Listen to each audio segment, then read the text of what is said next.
Hello, Yellow. You are tuned in to the Chatty Cat Pawdcast, a podcast created to empower pet owners with information needed to better care for their pets. This Chatty Cat Pawdcast is sponsored by Doodles Cat Sanctuary, where every cat is worth fighting for. Welcome back to another episode of Chatty Cat. Chatty Cats. Chatty Cat Pawdcast. That's a play on words. If you didn't follow it, once you see it, you'll know. Chatty Cat Pawdcast is all about animals, their owners, and the relationship of those two with their vets. With us, we got some co-hosts and special guests today. Episode 3, I believe. I think yes, so, yeah. episode 3. So welcome. We have Jen, the owner and operator of Doodles Ranch Cat Sanctuary.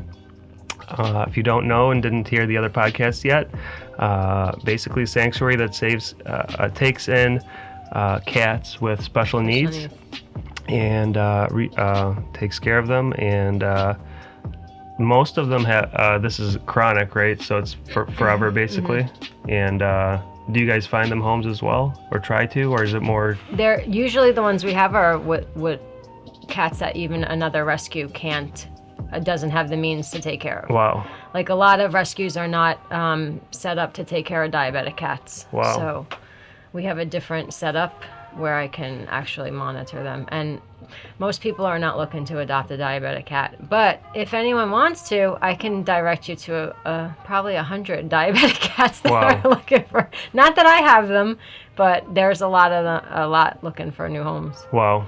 All right. And you can find out more on Facebook and go to doodlesranch.org. Check out what everything that Jen does. And to the left, Dr. Singh. He is the owner and operator of the Milwaukee Walk-in Vet Clinic, but he has been a vet for a very, very long time, very, very experienced, and is here co-hosting and sharing his knowledge with us as well.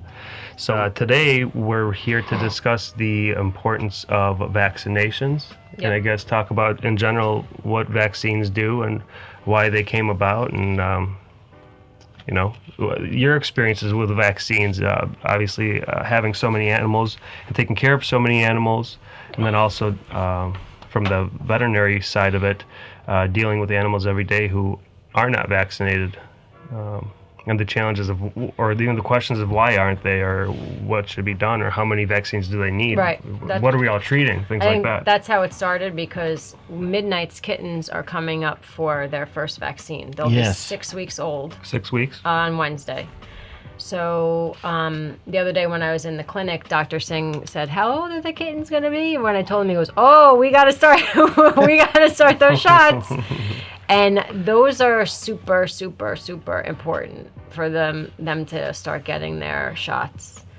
I don't know the medical reason why. I just know that it's very important. And there's a series that they have to get. Yes. When the kittens are born and they take milk from mother, they take immunity also. Okay. Against various diseases like distemper, parainfluenza, parvo in dogs, and panleukopenia in cats. So they are protected against these nasty viruses through the mother. Now those immunity that last for 6 weeks. Oh, okay, I didn't know that. So then you have to, we call it, one is natural immunity, acquired immunity, and then we have to give vaccines. Okay. So that they become immune to those diseases. And for example, distemper we also called as FVRCP. Mm-hmm. F stands for feline, V stands for viral, C for chlamydia, mm-hmm. P for parainfluenza. So FVRCP, R for rhinotracheitis. Okay. So these are these three viruses, and one is bacteria. Chlamydia is a bacteria. We give immunity by giving 3 shots 4 weeks apart. Okay. They should be 4 weeks. 4 weeks apart. So, and then when they are 13 weeks, Then we check for FIV and FELV. This is very important because sometimes you get those two viruses, deadly viruses, checked when they are 7 weeks or 8 weeks or 9 weeks old. That is not the right time because the test may be false at that time. The test should be done at the age of 12 to 13 weeks, because the immunity from mother will vanish. The antibodies Right. will be vanished. And if at that time positive, that is positive. Okay. But if you're checking like 7 weeks old and it's positive, it could be a false positive. Right. I've seen a lot of kittens where because they test positive from the mom. Mother immunity, mother has given antibodies Right. to the kitten.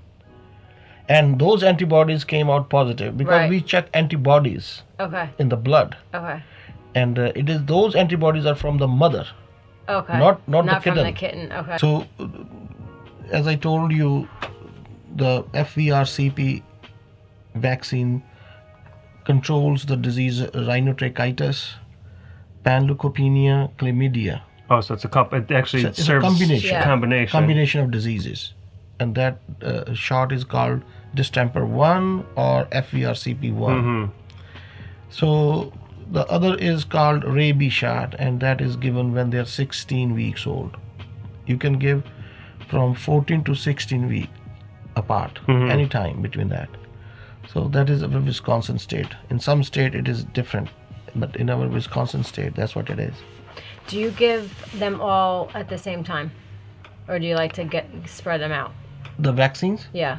if I got a kitten who's 4 months old, I will give the vaccine rabies as well as distemper. Okay. When I first started doing this, I had a tech come to my house, and she would vaccinate them all there, and then it got a little bit crazy. And then the other part of it is you start hearing things like, well, the cats are older, they don't really need vaccines. So then I'm like, they don't really need vaccines. So then I started that side of it, but now I'm kind of backtracking that because I have some cats that have that rhinitis, Yes. and I have 2 cats that have calicivirus, which are things that vaccines would have prevented. Yep. And then when you're talking about multiple cats in they call like a cattery. For some places will call like a cattery when there's a lot of cats in then the other cats are susceptible to these because they're transmittable. Right. So that actually, I'm lucky that it hasn't turned into a huge problem, but I definitely question myself whether or not those 3 cats, was it because they weren't vaccinated again? You know, was there something that I could have done that could have prevented it? Because that rhinitis is very annoying. It's one of those chronic, like, you want to pull your hair out, like, I don't know what to do. Right. I don't know how to help this cat. Yeah. Like, you just look at them, they look miserable, but they're not dying. Yeah. And you're just like, like, it's like having like a human having an allergy. It's like when the seasonal allergies, and that's what it's like. You just look at them and you're like, oh my God. And the stress factor Right, and is the very, stress. very play a very vital role for rhinitis because it flare up. Right. All my Absolutely. cats always have had the initial ones because that definitely, I can't even, there's no question there. Are there future vaccines for adults that are different, or do you almost just have to come back and do the similar cycle of vaccines later on in life when they expire? Yeah, they're same, and the only difference is that you don't have to give like once a year. You can give like once every 3 years. Okay. So that's the difference you can choose. The other thing is that now there are some clinics which are checking titers, Right. Yeah. That's... blood test. Oh, okay. So they will take a blood sample, sent to the lab, and the lab will tell you whether you need vaccine or not. So you don't have to worry about if your concern is about over-vaccinating. over-vaccinating, The titer can they be do done. a titer test and it'll show if the vaccine is still in their system. Okay. Oh, so they can tell basically, is it still good from 3 years ago? Right. Yes. Okay. So that can be done. The other major part is where you are getting the vaccine, how the vaccine is stored, Right. how the vaccine Right, was that is- right. transported. So that is important. Now you gave a certificate, you give the vaccine, but the titer says low because the vaccine was not stored properly. Right. Okay. And it didn't produce the results. I have heard the different names of. I know the rabies. There's different names because there's one of my friends only uses a certain one. She only wants to use a certain. I don't know if it's the company or something, but because they don't call it rabies. She goes, it's a blank rabies. I have to think of what the name is, but she likes that special. Yes, there are some companies who make special rabies vaccine for cats, Oh, okay. and that is called PureVax. That's it. Yep. Yeah. That's it. So those vaccines they're washed again and again, and they are all get rid of those contaminants. Oh, okay. They get rid of those Okay. contaminants. It's a process. So each process costs money.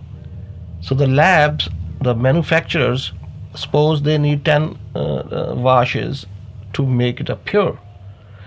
They end up doing only 5 because of the cost. Okay. They want to keep the cost Right, low. to keep the cost low. Okay. So that is a PureVax for cats. Yeah, and I that's do right. recommend PureVax vaccine for the cat. that's the one that I heard of. Why is that? What are the contaminants cause, or what happens? So when you make a vaccine, there's a process. You take the germs and then you inject the germs in your egg yolk. Mm-hmm. There's a perfect media where those viruses can multiply fast.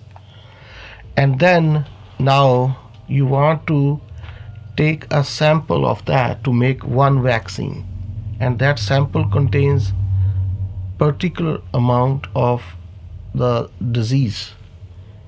If you give those, that level doesn't cause the disease, but kick in the immune system to produce antibodies against it. So now when you pick up that amount, you pick up all the contaminants like egg yolk. Yep, everything where it along was made, basically. Basically where the manufacturing was done. Okay. Now you want to get rid of that. So you're washing it, cleaning it. So that cleaning, I'm just giving you an example. I exactly don't know how many cleanings makes a PureVax. But more cleanings, more money. So they're a little expensive. And but I do recommend for cats. Is it a safer product? It's a safer product, much less reactions. Okay. I think that's when I got on the anti-vaccine kick was because there's chatter, and you might because you have children, when there's that chatter about autism, all these things that the vaccines could be causing. Yep, so yep. the chatter went to animals as well. Yes. So that's why I think then the titer started to become more popular. We call it vaccine sarcomas. Right. Those Vaccines two. Right. can cause cancer. Right. So the frequency of that is very, very low. So is the vaccine? Sounds like there's 3 main vaccines for cats. Is that the same? Goes for dogs too? Same vaccines, or are they different? Dogs are different. There are certain diseases which are similar, like parvo in dogs and panleukopenia in cat, causes same kind of disease like vomiting, bloody diarrhea. So parvo is number 1, which are very deadly, and I would like to say in Milwaukee, it is still very, very bad disease, still present. We have seen parvo A lot. in this clinic. There are my friends who have seen parvo, like out of ordinary amount of cases are coming. So that's why last time we told people, please get the distemper vaccine for your dog, and that is deadly virus and can kill your dog. So parvo is the number 1 vaccine. So you can start giving vaccine parvo alone when they are 5 weeks, 6 weeks. Young age. Okay. Young age. And then you can start getting that is called combo vaccine, distemper vaccine. Distemper has 4 major diseases: DHPP, distemper, hepatitis, parainfluenza, and parvo. And that is a series of 3 shots, 4 weeks apart. And then there's a kennel cough. It's just like a flu which affects your nostrils, you sneezing, eye discharge, and sometimes lungs get involved, and then you are serious getting pneumonia. So that's why we can protect it by giving a Bordetella shot. Now, Bordetella, how I tell, if your dog is getting exposed, like you are boarding your dog every month, so that boarding facility has disease in their environment. So that dog, the vaccine immunity is lost. So you should get the vaccine every 6 months. Don't wait for a year. Right. But if your dog stays indoor, doesn't get in contact with other animals, doesn't board, doesn't go to doggy daycare, doesn't go much, then every year is fine. And then we have rabies, and then there are two these are core vaccines which our AVMA recommended: distemper, Bordetella, rabies. The other core vaccines are Lyme and Lepto. So anywhere the areas you live, always check with your vet and ask how much it is prevalent in my area. Means how many cases they are seeing. If they're saying, yeah, we are seeing a lot of leptos these days, it's a good idea. And if your dog is big dog and goes outside activities are very there, then get the lepto. It's a series of 2 shots, 4 weeks apart. And Lyme disease, and Wisconsin being a Lyme state, they should get Lyme vaccine, depending upon dog, his activity levels. Lyme disease is transferred through mosquitoes? Just Ticks. It's a ticks. Oh, ticks. It's a deer Deer tick, tick. which is causing Lyme disease to the dog. And the change of pattern has happened in Wisconsin. They used to say deer tick. Deers used to carry these ticks alone, but that has changed now.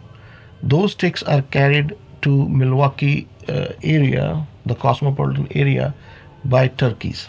Oh, wow. Oh, wow. So turkeys from all the way from up north. What's pricing like on vaccines? We can do one thing. We can definitely tell people Hey, buddy. that there are clinics who are keeping the price very low. Right, Like right, my right. clinic is Right, $17.50. exactly. Right, This temper shot is $17.50. right. My And you don't have to pay, like, you don't have to get extra blood work Nothing. and an office visit and all that. You're not going to walk out with a $500 bill just because your get dog vaccines. needed a vaccine. Well, see, that's not everywhere. I put my prices online. Right, yeah. So that people know how much they're gonna pay Yeah. before they come. This Chatty Cat podcast is sponsored by Milwaukee Walk-In Vet Clinic, home of the no hidden price policy. Man, that's admirable. So in that case, you definitely need to get them vaccinated, because the sicknesses are, well, Pan-Luc for cats and Parvo for dogs. It's very hard for them to survive those. Yes. They're not really, I mean, it's really hard for them They to survive basically them. die of dehydration. Oh, wow. They lose fluids from mouth and back end, and they die because of dehydration. So that's why I said whatever you pay, if you can find the clinic or like here, that it's cheaper. But if you're in a place that doesn't have a clinic, the bill, if the dog or cat gets those, is going to be astronomical, because it's so much care. It's 24. I mean, they do 24/7 care with those kinds Yeah. of cases. You Right. can't To try to you get 'em can't back. take your eyes off of them. Wow. Right. So So Are there other vaccines that we haven't talked about that? There is one which I was just thinking: canine influenza. If you remember, there was a big breakout maybe 2 years ago in Chicago, and they closed all the shelters, all the boarding facility, and that infection started coming towards Wisconsin up to Wisconsin Dells. That is called canine influenza, and that is serious kind of disease. It affects lungs and temperature, and the immune system goes down. So we recommend that because of the area. because the area. Right. And again, if your dog is boarding a lot, you let your dog go into a doggy daycare, and parks where they exchange saliva. Mm-hmm. I think it's a good idea to ask your vet for canine influenza. Mm-hmm. The only one we didn't talk about the cats was the FELV, Yes, the leukemia. the leukemia vaccine. So, my practice, I always tell the owner who has a little kitten and we are giving vaccines that first year every kitten should be vaccinated against feline leukemia. The reason is you don't know when he can sneak out. Mm. You don't know his personality Yeah. or her personality. After 1 year, then you know your cat. Mm-hmm. Now it's your cat. Oh no, he doesn't go or she doesn't go out. Mm-hmm. But during first year, if your cat sneaked out 4 months, 5th month, 6th month, Mm-hmm. and he came back after 3 days, then he might be carrying the disease. How do you get it? Oh, by sharing like bites. They Water, bite. and I think even if they drink from the Water and saliva sharing, Mhm. but scratches and bites.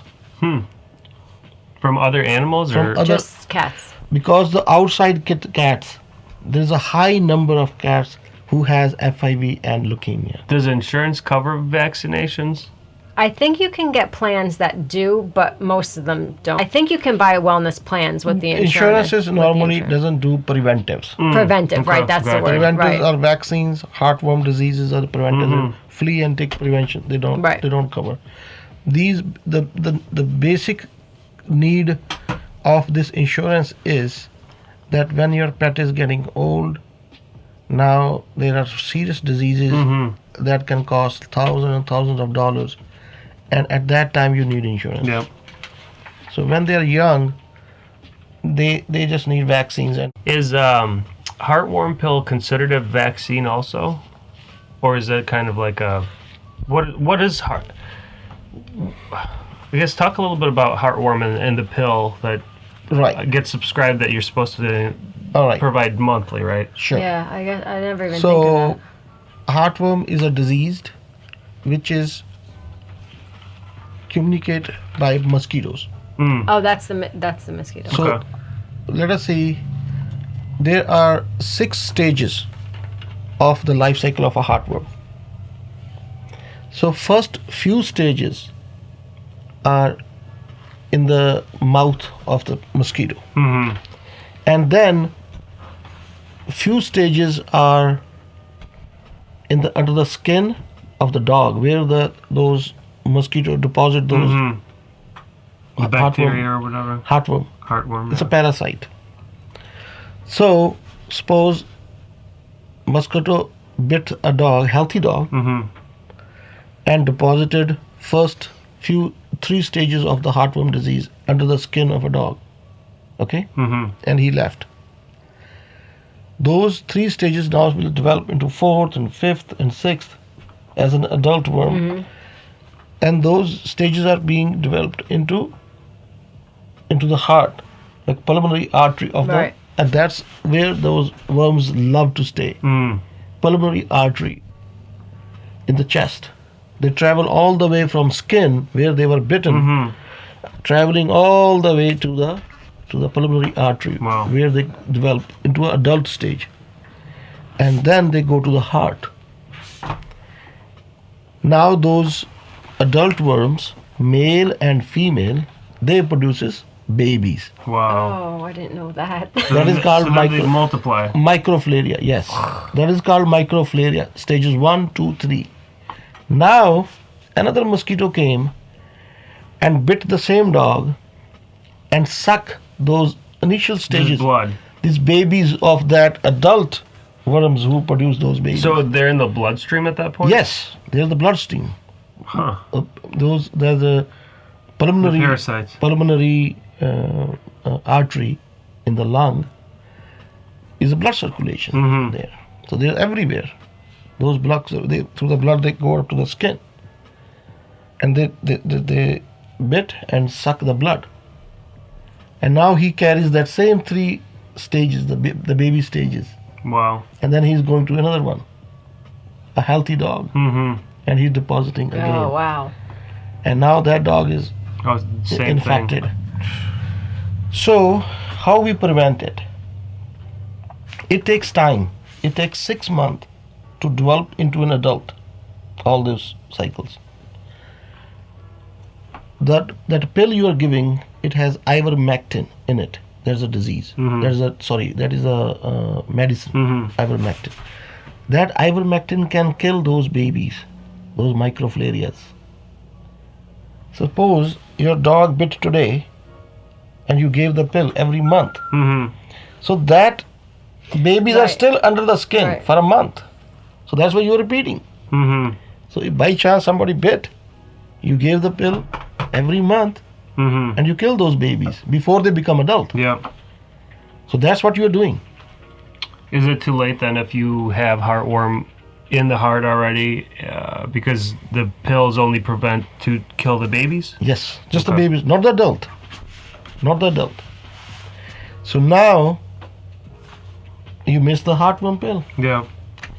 Those after 1 month, those microflare has already moved to the next stage.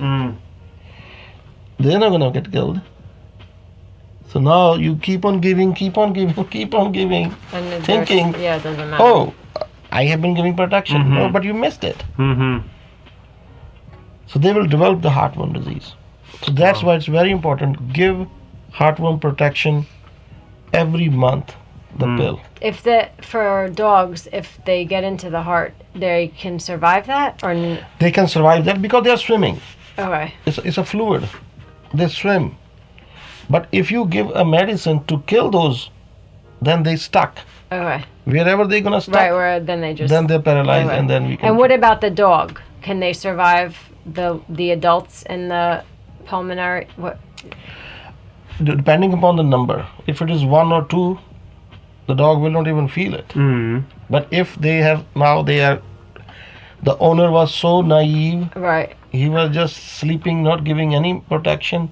Now those multiplies, and you have like thousands and thousands of adult worms. Oh my God! Yeah. And they are choking the heart. The heart is becoming big. Okay. The dog is having exercise intolerance, coughing. He cannot walk, and then he walks. He lose it and start coughing. That's the first sign the dog will show you. My young dog is coughing. Why? First they will think it's a kennel cough. They will give medicine for kennel cough. But still coughing. And then say, okay, let us do the heartworm test. That's a blood test, right? That's a blood test. Then they find out it's a positive. Now still they don't know whether, because that heartworm test check only the adult worms. Oh, it doesn't check the baby. Okay. Just check the babies. Okay. Babies, for that we have to take a blood sample. Okay. And then see those babies floating around in the blood. You can see them? Yes. Okay. Yes. And then under the microscope. Under the microscope. Okay. Then you find out there's a baby. If there's a baby, there's a male and a female. So then there's more than one. Then you know there's already more than one. And that needs treatment. Okay. And how do you treat the adults if you find that they have them? Yes, there's a treatment plan. It's a long plan. It's a challenging one, right? It's a challenging one because you are giving basically arsenic. Wow. Wow. Yeah. So the dog becomes weak. Dogs become weak. We have to give doxycycline for 30 days. And then after 31 days of doxycycline, then we have to give 1 injection. That injection goes in the lumbar region. And then second injection. And because they can cause severe reactions, so we have to give fluids and some steroid shots. Wow. So that's a very, very long process if you get adult. Another reason why, no matter how much you're paying for the heart prevention, keep on giving the opposite, the alternative is thousands more. So heartworm pill is then a preventative medicine that you just continue on. It's not necessarily a vaccine because it doesn't. It's not a vaccine. Yeah. It's a monthly pill. Monthly pill. Vaccine normally protect you for 1 year, 3 years. You had mentioned that, for example, to board, the dog that comes in has to be already vaccinated. Yes. Is there a limit on what is allowable? What if some of the vaccines aren't done? Like I'm not worried about Lyme and Lepto. I'm worried about Bordetella, rabies, and distemper. So these are 3 core vaccines. Every pet should have, every dog should have before we board. as far as like heartworm pill, is that something that has to be prescribed, or can you buy that over the counter? It's a prescription. It is a prescription? Yes. You can buy over the counter any flea and tick prevention. Oh, flea and tick, okay. But heartworm, you have to have a prescription. Okay. And one thing that I came across, having personal experience on, I guess, maybe give me your experience on this, Dr. Singh, is a prior vet had once turned me down for a refill or additional prescriptions because we haven't had our, I guess, yearly checkup. Is that something that's a pretty standard practice for vets to make sure that all of the animals they're servicing are getting the needed yearly or every 3-year vaccines? Basically saying, hey, I can't continue to treat your animal until we have a checkup and make sure that it's up to date on vaccines and stuff. Legally, Wisconsin wants a relationship between the pet and the doctor within 1 year. So the state actually has state has a legislation that the pet and veterinarian should have a relationship, visit relationship within 1 year. If you don't have that, then you cannot prescribe. So the relationship between the pet owner and the veterinarian is very important. You should have some question list, checklist, before you allow any vet to touch your baby. You should have a checklist. Simple. Don't get influenced by anything else, like big buildings, big lights, big boardings, big advertisements. Simple. Put your eyes into the eye of vet. Why are you doing this? Ask simple question. How long you have been doing this? What makes you to do this? Do you really like pets? If I need help, will you be there? Yeah. Yeah. So again, it comes back to relationship between the vet and the pet owner. That's so important. And man, I'm just realizing it more and more. And the need of, and understanding the little cost that you're going to have to incur when you take the responsibility of taking ownership of an animal. And it's not a lot. It doesn't seem like you're spending a lot of money, but just be ready to do it once a year, right? At least once a year. Thanks for joining us, Jen with Doodles Ranch and Sanctuary as the host, and Buster, the special guest today, and Dr. Singh, the owner operator of Milwaukee Walk-in Vet Clinic, have shared a lot of knowledge today on the importance of vaccines early on, and then the continuance of revaccination to make sure you have a healthy animal and you have a pleasant time owning your animal without ridiculous bills, hopefully. So thank you for sharing all that knowledge with us. And we'll be talking a lot more animals in the next episodes. If there's anybody out there watching who wants to submit a question or has comments, and what's the easiest way to reach you guys? Would you say email through the website? Email through the website. Yep, website. So yeah, just make sure you go and visit doodlesranch.org. You can hit up Jen through there, or go to Milwaukee Walk-in-Vet-Clinic.com. Perfect. You guys rock. Saving animals. Thank you. Every day. It's amazing. You want to go, Buster? You want a Buster's high five? he's ready to go pee-pee poo-poo, I'm His sure. eyes are open. He's terrorizing the studio today. Betty. All right, everyone. At least you got cage rest. Episode 3 is in the bag. We'll be talking a lot more animals to come soon. Thank you. Bye. Bye-bye.